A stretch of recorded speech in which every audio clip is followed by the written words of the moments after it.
Hello दोस्तों, एक बार फिर से स्वागत है आप सभी का हमारे यूट्यूब चैनल बने रहने के लिए। दोस्तों आज की इस वीडियो में जैसा कि मैं आपको बताया था कि संस्कृत का ऑब्जेक्टिव प्रश्न बताएंगे, तो आज की इस वीडियो में हम आपको संस्कृत का ऑब्जेक्टिव बताएंगे। दोस्तों आप लोग वीडियो को अंत तक जरूर देखना। मैं आपको मैट्रिक बोर्ड 2021 के लिए संस्कृत का इंपॉर्टेंट ऑब्जेक्टिव प्रश्न बताऊँगा क्लास 10th का, ठीक है। तो आप लोग इस वीडियो को अंत तक पूरा देखना, वीडियो को मिस मत करना दोस्तों, काफ़ी इंपॉर्टेंट ऑब्जेक्टिव प्रश्न है, ठीक है।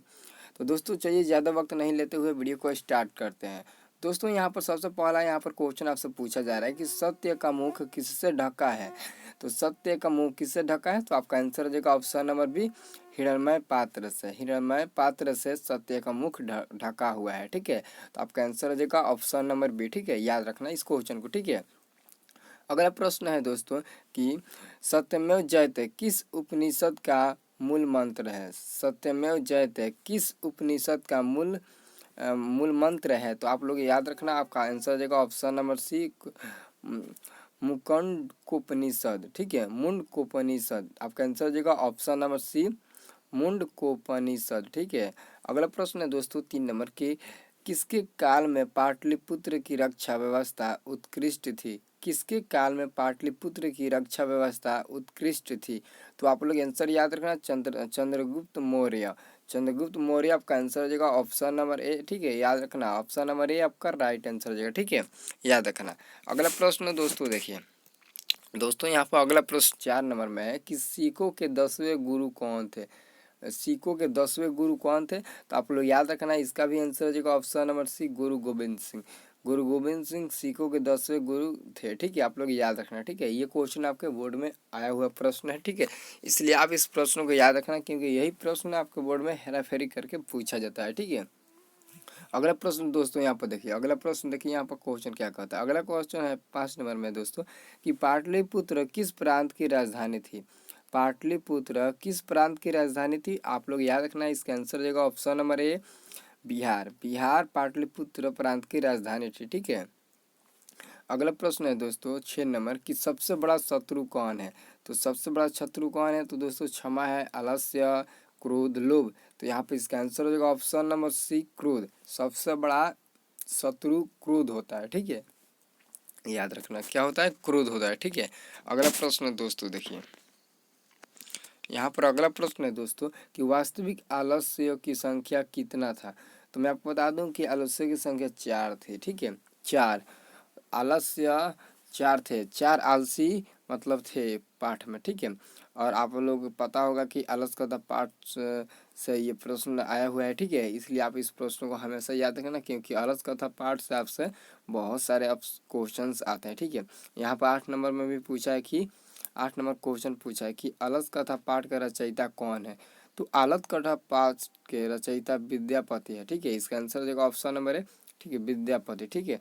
विद्यापति द्वारा ही रचित है अलस कथा पाठ, ठीक है। याद रखना। अगला प्रश्न दोस्तों यहाँ पर देखिए, यहाँ पर अगला प्रश्न दोस्तों 9 नंबर में है प्रश्न आपका कि ऋग्वेद में कितनी महिला ऋषिकाओं का वर्णन प्राप्त है। ऋग्वेद में कह रहा है, अथर्ववेद में नहीं दोस्तों, ऋग्वेद में कितनी महिला ऋषिकाओं का वर्णन प्राप्त है। तो मैं आपको बता रहा हूँ 24 यानी कि 24। आपका आंसर हो जाएगा ऑप्शन नंबर ए, ठीक है। ऑप्शन नंबर ए आपका राइट आंसर हो जाएगा, ठीक है। अगला क्वेश्चन है दोस्तों शंकर चरित के रचनाकार कौन है। शंकर चरित के रचनाकार कौन है, 10 नंबर प्रश्न पूछा जा रहा है। तो यहाँ पर आपका आंसर हो जाएगा option number A, option number A, Pandita क्षमारा। आपका आंसर हो जाएगा ऑप्शन नंबर ए, पंडिता क्षमारा। आप लोग याद रखना इस क्वेश्चन को, ठीक है। अगला प्रश्न है दोस्तों यहाँ पर किसकी महिला सर्वत्र गाई जाती है। किसकी महिमा सर्वत्र गाई जाती है। तो मैं आपको बता दूं भारत। वो कौन सा देश है, तो भारत देश की महिमा सर्वत्र गाई जाती है, ठीक है। तो यहाँ पे इसका आंसर हो जाएगा ऑप्शन नंबर सी, ठीक है। ऐसे ही अगला प्रश्न दोस्तों यहाँ पर देखिए, अगला प्रश्न यहाँ पर है कि भारत की शोभा से कौन प्रसन्न होते हैं। भारत की शोभा से कौन प्रसन्न होते हैं। आलसी लोग प्रसन्न होते हैं, या फिर क्रोधी, या फिर दैत्य, या फिर ईश्वर। ये तो सबको पता होगा कि भारत की शोभा से ईश्वर ही प्रसन्न होते हैं, ठीक है। तो यहाँ पर इसका आंसर हो जाएगा ऑप्शन नंबर है, ठीक है। अगला प्रश्न कि शैशव संस्कार कितने होते हैं। तो शैशव संस्कार कितने होते हैं। तो आप लोग याद रखना, शैशव संस्कार सिर्फ 6 होते हैं, यानी कि 6। ऑप्शन नंबर ए हो जाएगा, ठीक है। मैं आपको बता दूँ शैशव संस्कार या फिर शिक्षा संस्कार, विवाह संस्कार, ये सभी संस्कार के बारे में आपको याद रखना, क्योंकि कभी कभी बोर्ड में पूछ देता है शिक्षा संस्कार कितने होते हैं, विवाह संस्कार कितने होते हैं, जन्म से पूर्व संस्कार कितने होते हैं, जन्म के बाद संस्कार कितने होते हैं। ये सब आप प्रश्नों को याद रखना, ठीक है।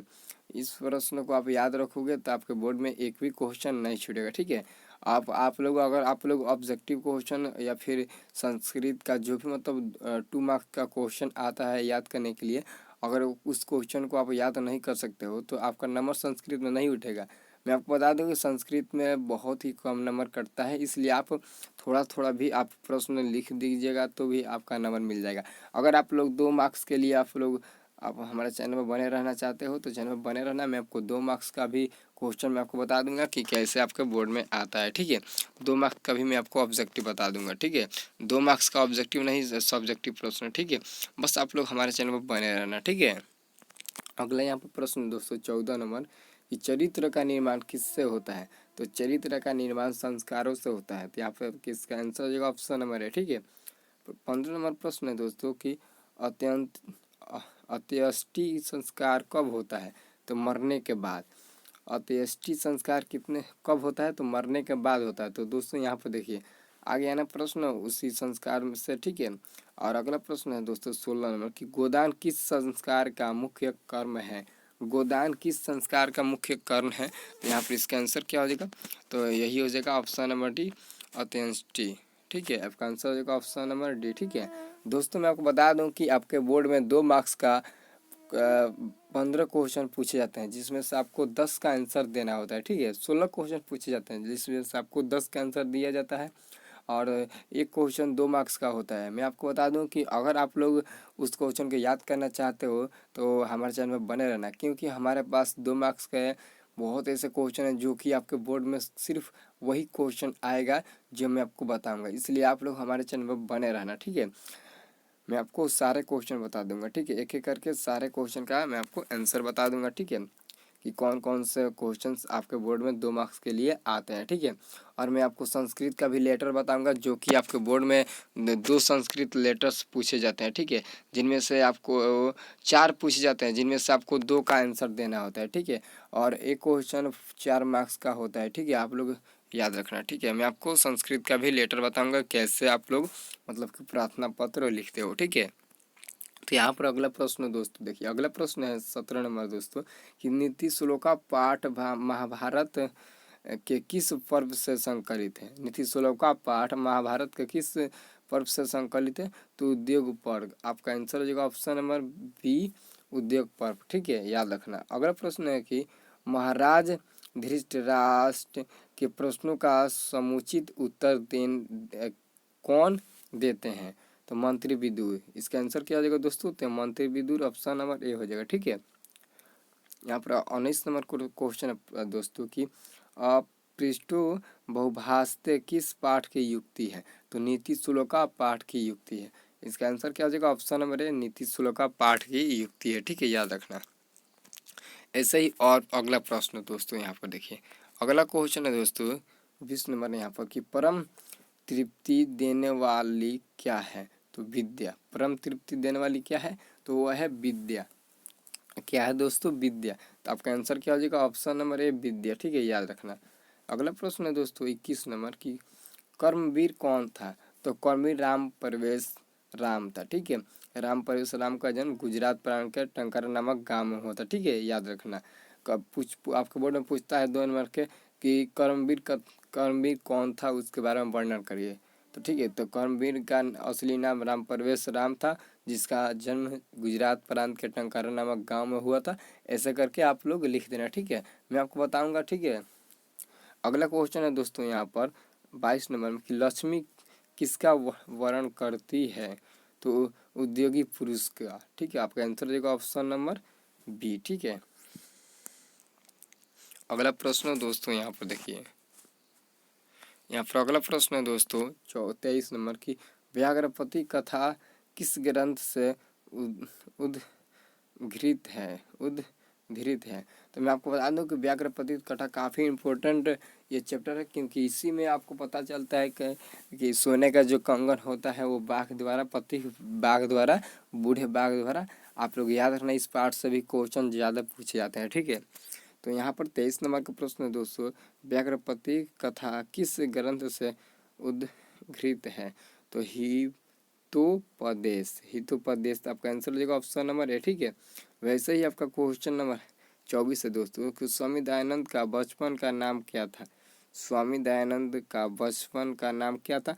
तो मूल शंकर। आपका आंसर हो जाएगा ऑप्शन नंबर बी, मूल शंकर, ठीक है। आप लोग याद रखना, इसका आंसर क्या हो जाएगा? मूल शंकर, ठीक है। अगला प्रश्न दोस्तों यहाँ पर देखिए, अगला और इस पीडीएफ का अंतिम क्वेश्चन दोस्तों यहाँ पर देखिए, 25 नंबर क्वेश्चन है कि स्वामी दयानंद की शिक्षा की शुरुआत किस भाषा माध्यम से हुई? तो मैं आपको बता दूं, संस्कृत भाषा माध्यम से हुई, ठीक है। तो दोस्तों अगर ऐसे ही संस्कृत का और सारे सेट देखना चाहते हो और याद करना चाहते हो तो आप लोग हमारे चैनल में बने रहना है, क्योंकि यही क्वेश्चन आपके बोर्ड में आएंगे। मैं आपको चैलेंज के साथ कहता हूँ, इसलिए आप हमारे चैनल में बने रहना। चैनल को सब्सक्राइब नहीं किए हो तो चैनल को सब्सक्राइब करके बेल आइकन दबा लो। वीडियो को लाइक कमेंट जरूर करो ताकि वीडियो ज़्यादा से ज़्यादा वायरल हो सके, ठीक है। तो दोस्तों ऐसे ही अगले वाले सेट से मिलेंगे, वहाँ पर मैं आपको इसके आगे का ऑब्जेक्टिव प्रश्न बताएंगे। तो आज के लिए यहीं तक रहने देते हैं।